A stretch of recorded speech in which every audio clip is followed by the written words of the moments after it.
24/5/2021 प्रातः मुरली। ओम शांति। बाप दादा मधुबन।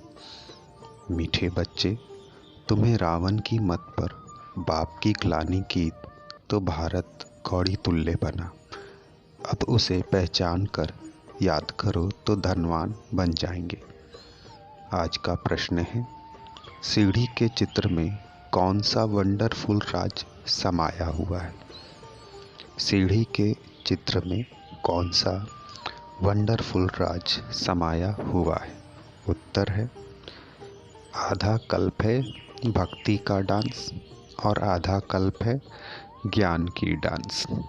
जब भक्ति की डांस होती है तो ज्ञान की नहीं, और जब ज्ञान की होती है तो भक्ति की नहीं।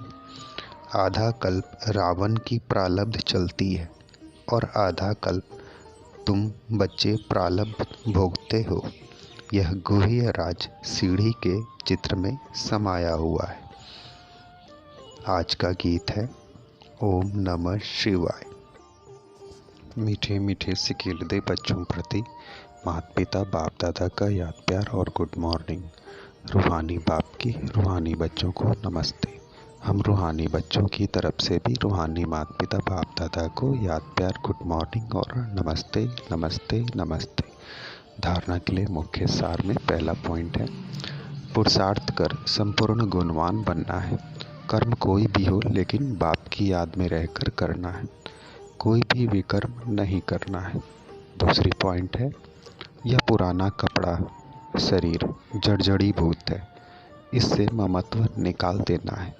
आत्मा को सतो प्रधान बनाने का पूरा पुरुषार्थ करना। आज का वरदान है, करना और कहना इन दोनों को समान बनाकर क्वालिटी की सेवा करने वाले सच्चे सेवाधारी भव। करना और कहना इन दो को समान बनाकर क्वालिटी की सेवा करने वाले सच्चे सेवाधारी भव। विस्तार है, सदा अटेंशन रहे कि पहले करना है फिर कहना है। सदा अटेंशन रहे कि पहले करना है फिर कहना है। कहना सहज होता है, करने में मेहनत है। मेहनत का फल अच्छा होता है, लेकिन यदि दूसरों को कहते हो स्वयं करते नहीं तो सर्विस के साथ साथ डिसर्विस भी प्रत्यक्ष होती है।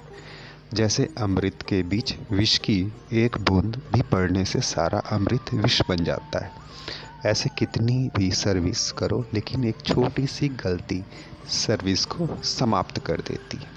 इसीलिए पहले अपने ऊपर अटेंशन दो, तब कहेंगे सच्चे सेवाधारी।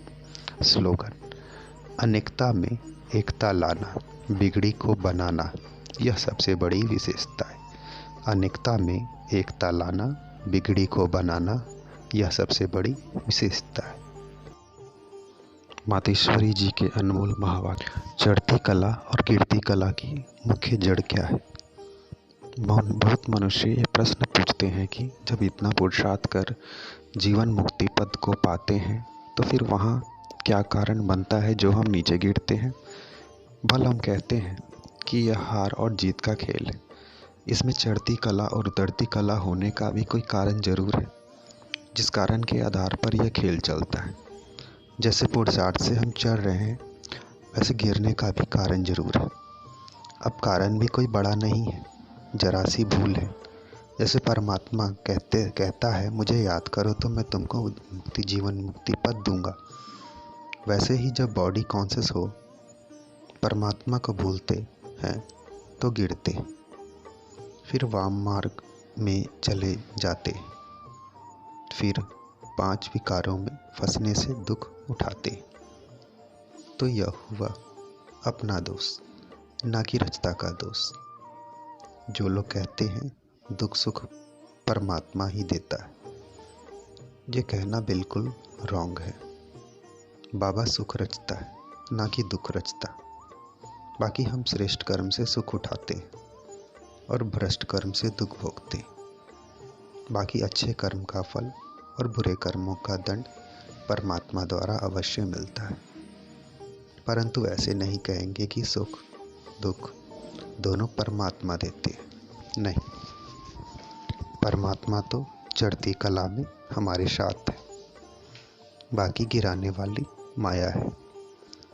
कॉमन रीति में भी कोई साथ अथवा मदद लेते हैं सुख के लिए, बाकी दुख उठाने के लिए कोई किसका साथ नहीं लेते।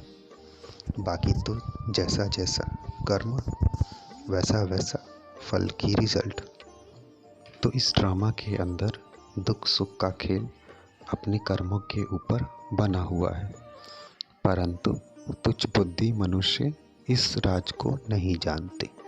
अच्छा, ओम शांति, ओम शांति, ओम शांति।